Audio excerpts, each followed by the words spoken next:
ఆధ్యాత్మ రామాయణంలో యుద్ధకాండలు ఫస్ట్ సర్గ. ఇక్కడ యుద్ధానికి సిద్ధపడుతున్న రామసేన గురించి చెప్పబడి ఉంది. శ్రీ మహాదేవ ఉవాచ యథావద్భాషితం వాక్యం శ్రుత్వా రామో హనుమతః ఉవాచానంతరం వాక్యం హర్షేణ మహతా వృత్తః. ఆ పరమేశ్వరుడు మళ్ళీ పార్వతీదేవికి ఇలా చెప్తున్నాడు, ఓ పార్వతి, ఇక్కడ హనుమంతుడు వచ్చి సీతాదేవిని నేను చూశాను అన్న విషయాన్ని రాముడికి చెప్పాడు. పైగా అక్కడ చూసింది చూసినట్టుగా హనుమంతుడు చెప్పిన మాటలన్నీ విన్నాయంటే సీతాదేవి ఎలా ఉంది, సీతాదేవి చుట్టూ ఉన్న రాక్షసులు అవండి ఎట్లా చూస్తున్నారు, ఇవన్నీ చెప్పాడు. ఆ మాటలు విన్న శ్రీరాముడు చాలా ఆనందానికి లోబడిపోయాడు. అప్పుడు మళ్ళీ ఇలా ఆనందం ఎందుకు అంటే, జాడ ఎక్కడో తెలియకుండా ఎంత శక్తి ఉంది, ఎంత సమర్థత ఉంది కూడా దేని మీద ప్రయోగిస్తారు సాధారణంగా. ఇప్పుడు పలానా చోట ఉందంటే అక్కడి నుంచి తెచ్చుకోవచ్చు. ఆ చోట ఎక్కడో తెలియకున్నప్పుడు ఎక్కడికైనా వెళ్ళిపోతాం. ఇప్పుడు అంతలాగా అవలీలగా సాధ్యం కాని ఒక ఘనకార్యాన్ని చేసుకుని వచ్చాడు. ఇప్పుడు ఇది చేసుకుని వచ్చిన కారణంగా ఇప్పుడు ఇంకొకటి చెయ్యటానికి అది మూలమవుతుంది.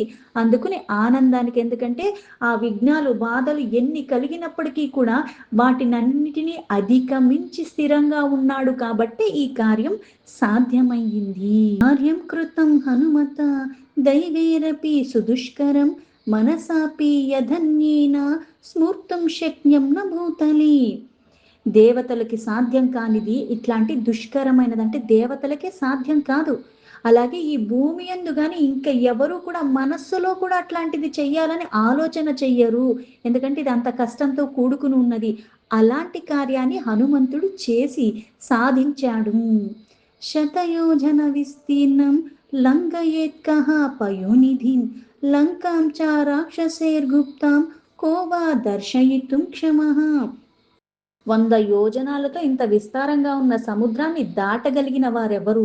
రాక్షసులతో రహస్యంగా ఇలా రక్షింపబడుతున్న అసలు అట్లాంటి లంకా నగరంలోకి ప్రవేశించి పైగా దాన్ని ధ్వంసం చేసిన సమర్థత ఇంకెవరికి ఉన్నది అంటే ఇటువంటి ఎప్పుడు ఇంతకు ముందు జరగలేదు.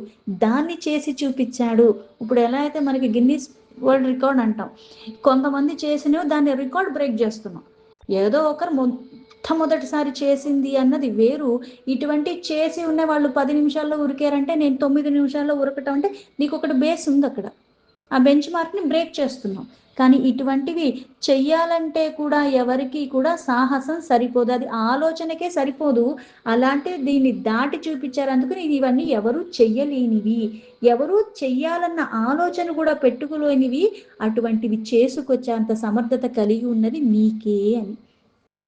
మృత్యుకార్యం హనుమత కృతం సర్వమశీషతః సుగ్రీవస్యేదృశో లోకే నా భూతో నా భవిష్యతి. సుగ్రీవుడికి నిజమైన బంధువు నువ్వు. ఎందుకు అంటే ఇక్కడ మాట ఇచ్చింది ఎవరు? సుగ్రీవుడు. మనకి సాధారణంగా లౌకికంగా చూసినా సరే ఎలా ఉంటుంది, నువ్వు ఇచ్చాగా నువ్వు చేసుకో, నువ్వు చెప్పాగా నువ్వు చేసుకో, ఇదే వింటూ ఉంటాం. అంటే నాకు సంబంధం లేదు కదా, నేనెందుకు చేయాలి, నేనెందుకు కష్టపడాలి, అది నీ పని. అంటే ఇది నీది ఇది నాది అనే ఉంటాను. నాకు ఏదన్నా వచ్చినప్పుడు వాళ్ళు చేయాలని ఆశించుకుంటాను. ఎవరికన్నా ఏదన్నా వచ్చినప్పుడు నాకెందుకునే, నేను ఎంత దూరంగా ఉంటే అంత మంచిది. ఇది సాధారణంగా అందరికీ ఉన్న సహజ స్వభావాలు, లక్షణాలు. కానీ ఇక్కడ సుగ్రీవుడిచ్చిన మాటని నిలబెట్టాడు. ఆ ప్రతిజ్ఞ ఏదైతే రాముడు చేసి, రాముడు అన్నీ చేసి ఇక్కడ సుగ్రీవుడికి లభించేలా చేశాడు. అందులో ఏమన్నా వచ్చిందా హనుమంతుడికి? ఏమీ లేదు. అంటే ఇక్కడ ఏ ఫలితాన్ని ఆశించకుండా నిస్వార్థంగా మళ్ళీ ఇంకొకరికి సహాయ సహకారాలు అందించడం, వాళ్ళు మళ్ళీ వాళ్ళ ప్రతిజ్ఞను నిలబెట్టుకునేలాగా చెయ్యగలగటం, ఇటువంటి వాళ్ళు నిజమైన వాళ్ళు.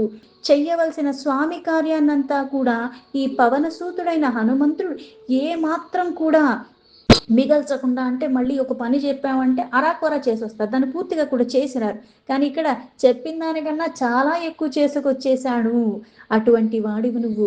సుగ్రీవుడికి హనుమంతుడు వంటి సేవకుడు ఈ లోకంలో ఇంతకు ముందు ఒకడికి ఉన్నట్టు కానీ ఇంతకు తర్వాత కూడా మళ్ళీ ఇంకెవరికన్నా దొరుకుతారంటే ఈ రెండు జరగవు అన్నాడు. ఇప్పుడు ఇంతలా రాముడు ఎందుకు పొగుడుతున్నారంటే మళ్ళీ దీనికి కూడా అంటే శాస్త్రాన్నే ప్రమాణంగా తీసుకోవాలి. అంటే గురువుని ఎప్పుడు ప్రత్యక్షంగానే స్తుతించాలి, అంటే వెనక తిట్టమని కాదు. అలాగే స్నేహితుల్ని, బంధువుల్ని వాళ్ళు పరోక్షంగానే ప్రశంసించాలి. అలాగే అప్పగించిన పని చేసిన దాసుణ్ణి మటుకు, మనకి సహాయ సహకారాలు అందించిన సేవకుణ్ణి కూడా ఎప్పుడు వాళ్ళ ముందే మనము పొగడాలి, కానీ సంతానాన్ని మాత్రం ఎప్పుడు పొగడద్దు అంటారు. వాళ్ళ ముందు అసలే చెయ్యొద్దు అంటారు. ఆయుష్ క్షీణము అని. అంటే ఇలా శాస్త్రాన్ని అనుసరించి చెప్తున్నాడు. అంతేగాని ఇక్కడ మళ్ళీ ఏదో బటర్ పూసినట్టే మనలాంటి వాళ్ళు చేసేది, వాళ్ళు ఏదో మనకి పని చెయ్యాలి కాబట్టి, దాని తర్వాత కూడా వాళ్ళతో మనకి పనుంది కాబట్టి ఏదో మాటలు నోటితో మాట్లాడతారు. అది మనస్ఫూర్తిగా మాట్లాడని కాదు. కానీ ఇక్కడ ఆ శాస్త్రానికి కట్టుబడి సకల ధర్మాలు శాస్త్రాలు తెలిసినవాడు, అది మళ్ళీ ఆచరణలో పెట్టినవాడు, అంటే చేసి చూపిస్తున్నాడు. ఎవరితో నువ్వు ఎలా మసులుకోవాలి, కొన్ని కొన్ని జరుగుతున్నప్పుడు వాళ్ళతో మళ్ళీ నువ్వు నడుచుకునే విధానము, నువ్వు వాళ్ళతో ఏమి సంభాషించాలి. అందుకని ఇంతకు ముందు ఎవరు చేసింది లేదు, దీని తర్వాత ఇకపోను కూడా ఎవరు చెయ్యలేరు ఇటువంటివి అని చెప్పాడు రాముడు. అహం చ రఘువంశశ్చ లక్ష్మణశ్చ కపీశ్వరః జానక్యా దర్శనేనాద్య రక్షితాః స్మో హనుమతా. హనుమంతుడు సీతాదేవిని దర్శించి రావటం కారణంగానే ఈ రఘువంశానికి, అలాగే లక్ష్మణ సుగ్రీవులు మనం అందరం కూడా రక్షింపబడ్డాము. ఎందుకు రక్షింపబడ్డారు అంటే, ఇక్కడ సీతాదేవి ఇప్పుడు వనవాసకాలం అయిపోతుంది. సీతాదేవి లేకుండా ఇవి ఎలా వెళ్తాడు? సీతాదేవి తండ్రికి ఏమని చెప్తాడు? అక్కడ ఉన్న వాళ్ళకి ఏమని చెప్తాడంటే, ఒక బాధ్యతగా మళ్ళీ వెళ్ళి రాజ్యాన్ని నువ్వు స్వీకరించాల్సిన వాడు, నీ భార్యను నువ్వే కాపాడుకోలేదంటే ఇంకా మమ్మల్ని అందరినీ ఏం చూస్తావు అన్నట్టుగా, సాధారణంగా లౌకికంగా పరమార్థం అన్నది పక్కన పెడితే ఇవన్నీ కూడా భూతద్దంలో చూసి అంటాం అన్నది చాలా సులువు. అలాగే సుగ్రీవుడు ఏదైతే మాట ఇచ్చాడో అది కూడా మళ్ళీ వ్యర్థం అయిపోతుంది. సీత జాడ తెలియకపోతే, మళ్ళీ అక్కడికి వెళ్ళి యుద్ధం చేసి సాధించుకోకపోతే అసలు ఏమవుతుంది? ఏమీ అవ్వదు. రాముడు ఇంతలా తప్పించిపోతూ ఉంటే అది లక్ష్మణుడు కూడా తట్టుకోలేడు. అందుకే మన ముగ్గురిని కూడా రక్షించబడేలాగా చేశాడు హనుమంతుడు అని. సర్వదా సుకృతం కార్యం జానక్యాః పరిమార్గణం సముద్రం మనసా స్మృత్వా సీదతీవా మనోమమ. సీతాదేవిని అన్వేషించే కార్యక్రమాన్ని అన్ని రకాలుగా చాలా చక్కగా, పైగా ఇంతకన్నా మించి ఎవరు చెయ్యలేనట్టుగా చేసుకుని వచ్చాడు. ఈ సముద్రంకి అంటే మళ్ళీ ఇప్పుడు ఈ కార్యాన్ని అయితే తను చేసి వచ్చాడు. ఇప్పుడు దీని తర్వాత కార్యం ఏంటంటే, మనం వెళ్ళి అక్కడికి యుద్ధం చేసన్నా సీతాదేవిని రక్షించుకోవాలి. అయితే మధ్యలో ఏముంది? ఏ సముద్రాన్ని అయితే దాటి వెళ్ళి సీతాజాడ కనుక్కున్నాడో ఇప్పుడు వీళ్ళందరూ అలాగే వెళ్ళాలి. అందుకని ఈయన చేసింది చాలా అద్భుతంగా ఉంది, కానీ ఇప్పుడు నాకు ఏం తట్టుతుంది అంటే ఆ సముద్రమే గుర్తొస్తుంది. ఈ సముద్రం గుర్తు రాగానే ఇంత సంతోషం కూడా నాకు మళ్ళీ మాయమైపోతుంది. మళ్ళీ ఇది ఎలా దాటాలన్న ఆలోచనే నా మదిలో మెదులుతుంది అని చెప్పాడు రాముడు. కథం నక్రాజుషాకీర్ణం సముద్రం శతయోజనం లంఘయిత్వా రిపుం హన్యాం కథం ద్రక్ష్యామి జానకిం. ఈ సముద్రంలో ఏవైతే ముసళ్ళు, తిమింగళాలు వీటన్నిటితో నిండిపోయి ఉన్నది, పైగా ఇది 100 యోజనాలు ఉన్నది. అటువంటిది దాటితే గాని మనం శత్రువుని చంపలేము. ఇది దాటాలి, దాటితే గాని ఆ జానకీదేవిని చూడలేము. అందుకని ఇది ఎలా దాటాలి, పైగా ఇంతమంది దాటాలి.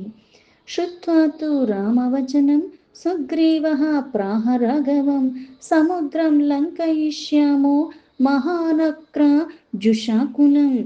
రాముడు పలికిన మాటలు విన్న సుగ్రీవుడు వెంటనే రాముడితో అన్నాడు, గొప్ప గొప్ప మొసళ్ళు గాని తిమింగళాలు గాని నిండిపోయినా సరే ఆ సముద్రాన్ని మనం దాటగలము. లంకాం చావిదమిష్యామో హనిష్యామోధ్య రావణం చింతాం త్యజ రఘుశ్రేష్ఠ చింతా కార్య వినాశిని. సముద్రాన్ని దాటటమే కాదు, ఆ లంకలోకి చేరగలము, రావణాసుని వధించగలము. ఓ రఘుశ్రేష్ఠ, ఇటువంటి ఆలోచనలన్నీ విడిచిపెట్టేసేయి. ఈ ఆలోచనల కారణంగా మనం చెయ్యాల్సిన కార్యం కూడా చెయ్యలేకుండా అయిపోతుంది సుమా అని చెప్పాడు. అంటే ఇక్కడ సుగ్రీవుడితో చెప్పించుకోవాల్సినంతలాగా ఉన్నాడా రాముడు అంటే కాదు. రాముడికి ఏదన్నా చెయ్యగలిగిన శక్తి సమర్థత అన్నీ ఉన్నాయి. కాకపోతే తన చుట్టుపక్కల ఉన్న వాళ్ళలో కూడా ఆ ఉత్సాహం ఉందా లేదా అని. ఎందుకంటే లీలా విశారదుడు లీలలు చేస్తుంటాడు. సంకల్ప మాత్రంతోనే సర్వం చెయ్యగలిగిన వాడైనప్పటికీ కూడా, ఎలా అయితే మళ్ళీ ఈ స్థితులకి గతులకి అన్నిటికీ కారణమైన వాడు ఇక్కడ మళ్ళీ మానవ రూపాన్ని ధరించి వచ్చిన కారణంగా ఈ మానవ స్వభావాలలో మనకి ఏవైతే కొన్ని కొన్ని చూస్తూ ఉంటే కొన్ని భయాలకి లోబడుతూ ఉంటాం, కొన్ని కొన్ని విన్నంత మాత్రం చేత కూడా కొన్ని చెయ్యటానికి మనము ధైర్యము చూపించము. ఇక్కడ ధైర్యంతో ఉన్నాడు. అంటే నా కార్యం నువ్వు చేశావు, నేను లాభం పొందేశాను అని అక్కడి నుంచి తప్పుకోకుండా, ఎంత క్లిష్టమైనదైనా సరే కష్టంతో కూడుకుని ప్రాణాల మీదకి వచ్చినా సరే ఆ మాట ఇచ్చిన దానికి కట్టుబడి ఉన్నవాడు. ఇప్పుడు రాముడి చెంతని ఎవరెవరు ఉన్నారు అంటే, ముఖ్యమైన వాడు లక్ష్మణుడు. అలాగే సుగ్రీవుడు, మళ్ళీ హనుమంతుడు. ఈ భక్తి తత్పరులై ఉన్నవాళ్ళు కాబట్టి వాళ్ళ బాధ కాకపోయినా సరే వాళ్ళ బాధగా భావించి రాము కార్యం ఎలాగన్నా చెయ్యాలని త్రికరణ శుద్ధిగా తపనతో తప్పించిపోతున్న వాళ్ళే ఆయన చెంతన ఉన్నారు. ఏతాన్ పశ్యామః సత్వాన్ శూరాన్ వానర పుంగవాన్ తత్ప్రియార్థం సముద్యుక్తాన్ ప్రవేష్టుమపి పావకం. ఇదిగో మహాశక్తి సంపన్నుడు శూరులకు ఈ వానర పుంగవులందరినీ ఒక్కసారి చూడు, నీ కోసమై అగ్నిలో దూకమన్నా వీళ్ళు దూకటానికి సిద్ధం. అలాంటిది ఈ సముద్రాన్ని దాటరా? సముద్రతరణే బుద్ధిం కురుష్వ ప్రథమం తతః దృష్ట్వా లంకాం దశగ్రీవో హత ఇత్యేవ మన్మహి. ఇవన్నీ వీళ్ళు చేస్తారు అంటే దేనికైనా సరే నీ కోసం వీళ్ళు సిద్ధంగా ఉన్నారు చెయ్యటానికి.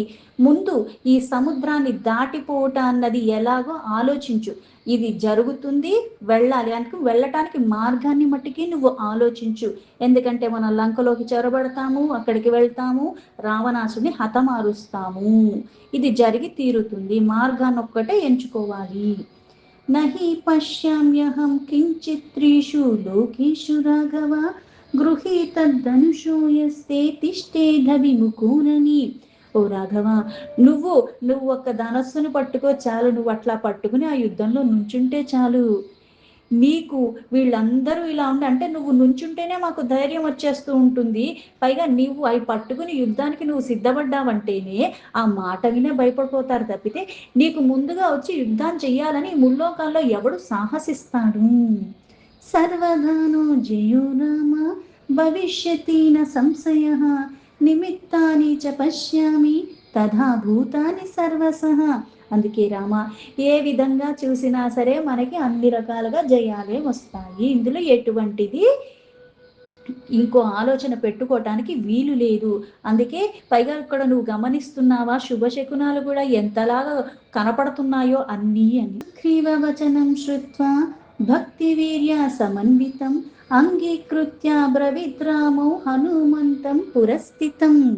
సుగ్రీవుడు చెప్తున్న ఆ మాటలు విని సుగ్రీవుడిలోని భక్తి, పైగా ఇక్కడ రామకార్యం చెయ్యాలన్న తపన ఏదైతే ఉందో అవన్నీ మాటలు వింటున్న ఆ రాముడు దాన్ని అంగీకరించినట్టుగా తన ఎదురుగా ఉన్న హనుమంతుడితో అప్పుడు మళ్ళీ రాముడు ఇలా మాట్లాడుతున్నాడు.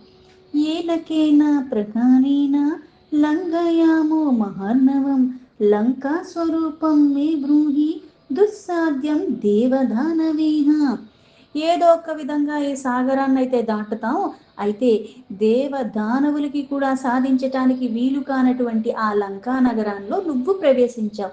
అందుకని అది ఎలా ఉంటుంది, దాని స్వరూపం ఏంటి, అవన్నీ వివరాలు నాకు చెప్పు అని రాముడు హనుమంతుడిని అడిగాడు. జ్ఞాత్వా తస్య ప్రతీకారం కరిష్యామి కపీశ్వర శ్రుత్వా రామస్య వచనం హనుమాన్ వినయాన్వితః.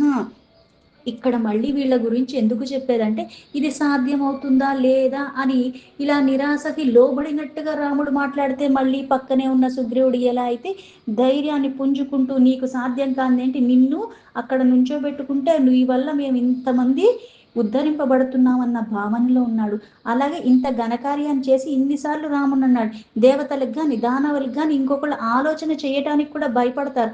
అలాంటిది నువ్వు చేసుకొచ్చావంటే సాధారణంగా లౌకికంగా నువ్వు అది కాచావు ఇది చేసావు అంత నీ వల్లే అయ్యింది అని మనం ఎప్పుడైతే మాట్లాడతాం మనకి కళ్ళు నెత్తికెక్కేస్తాయి. అని నేను తప్పితే ఇంకెవడు చేయలేడు అని మనమే మాట్లాడేస్తాం. కానీ చేసింది రామకార్యం రాముడు వల్ల అయ్యింది తప్పితే ఇది నా వల్ల కాదు, చేసింది నేను కాదు. అంత అలాగా భక్తిలో ఉన్నాడు.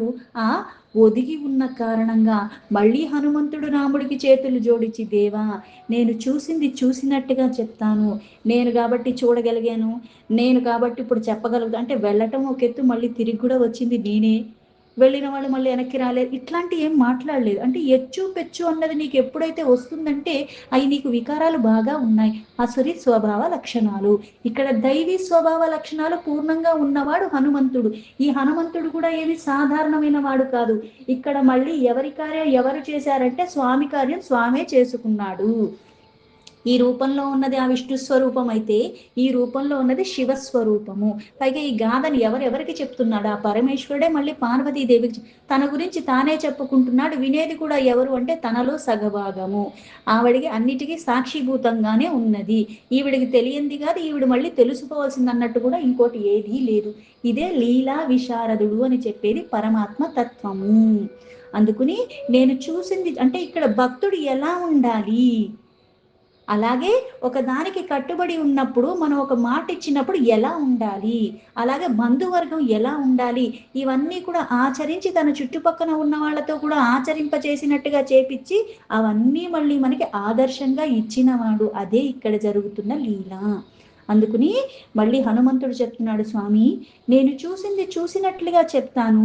దివ్యమైన ఆ లంకాపురము ఎలా ఉన్నది అంటే అది ఉవాచ ప్లాంజరిర్దేవా యదా ద్రష్టుం భవీమితి లంకా దివ్యం పురీ దేవా త్రికూట శిఖరి స్థిత.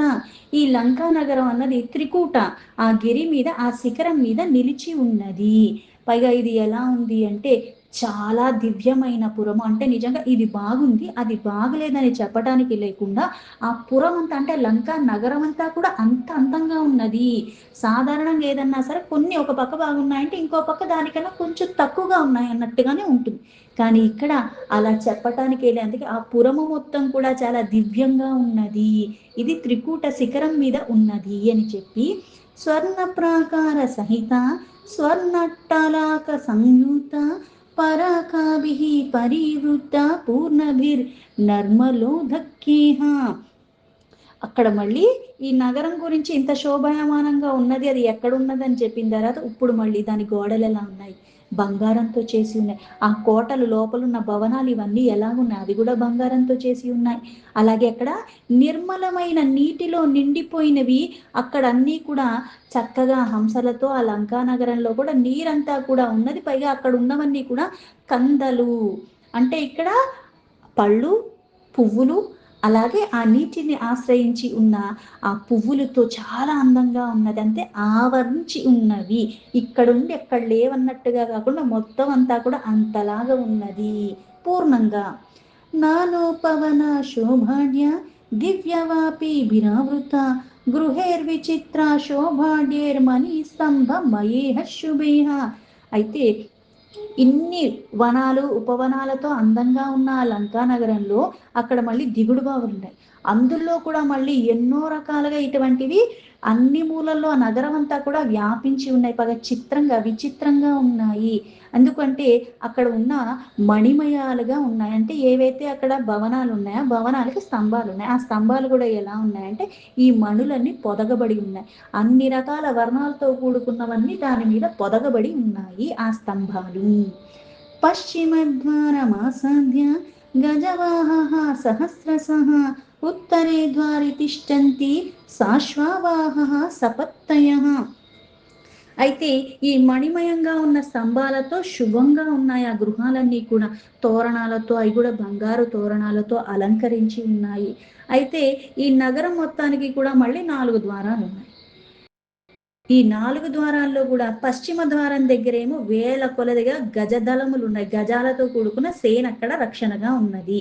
అలాగే ఉత్తర ద్వారం దగ్గర పదాతి కాళ్ళనడకతో ఉన్న వాళ్ళు, పైగా అశ్వదళాలు, వీళ్ళందరూ కూడా అక్కడ రక్షణగా ఉన్నారు.